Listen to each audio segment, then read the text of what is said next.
Azamat Suyunchev is very proud of his ancestors. He says his grandfather served the Russian Tsar. A famous Karachay warrior, on this photograph he's sitting next to his Chechen, Ossetian and Russian friends. Azamat is 85 now, but the man clearly remembers 1943, when he, a school teacher and everyone in his village were deported to Kazakhstan. People who used to reside in their own decent homes as Europeans were placed there in cowsheds. They were exiled without any rights. The Karachay people, together with other ethnic groups from the Caucasus, Abkhazians, Ingush and Chechen people, were forcefully relocated by Joseph Stalin's decree to distant areas of Kyrgyzstan and the Kazakh and Uzbek republics. Their towns were given Georgian names. Thousands of ethnic Georgians were ordered to occupy the empty villages of the Karachay. Soviet leaders said it was necessary because there were traitors in these ethnic groups helping the Nazis.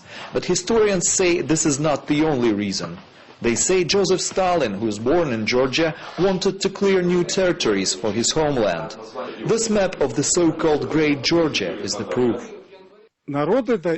Those people suffered not because they were traitors, but because their territories were to be given to Georgia. The timing seemed right for the Stalinists. While 15,000 Karachay men were fighting against Nazi Germany, no one was at home to protect the families. This monument is dedicated to all the Karachay people that were deported. Since most local men were serving in the Soviet army at the time, those who suffered the most were the women and children.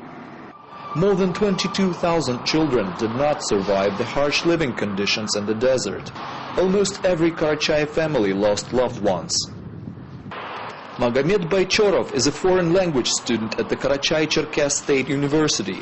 He visits this monument to commemorate his own family.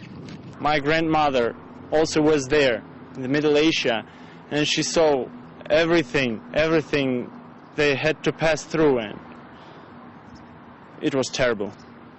Only after Stalin's death did Soviet leader Nikita Khrushchev allow the Karachay people to return. The Stalinist plans to create a greater Georgia by redesigning the maps were unsuccessful. And now the Karachay people say they regret that modern Georgian leaders are once again trying to solve territorial disputes by force. In the region, where dozens of nationalities live side by side, the price of peace and tolerance is very high.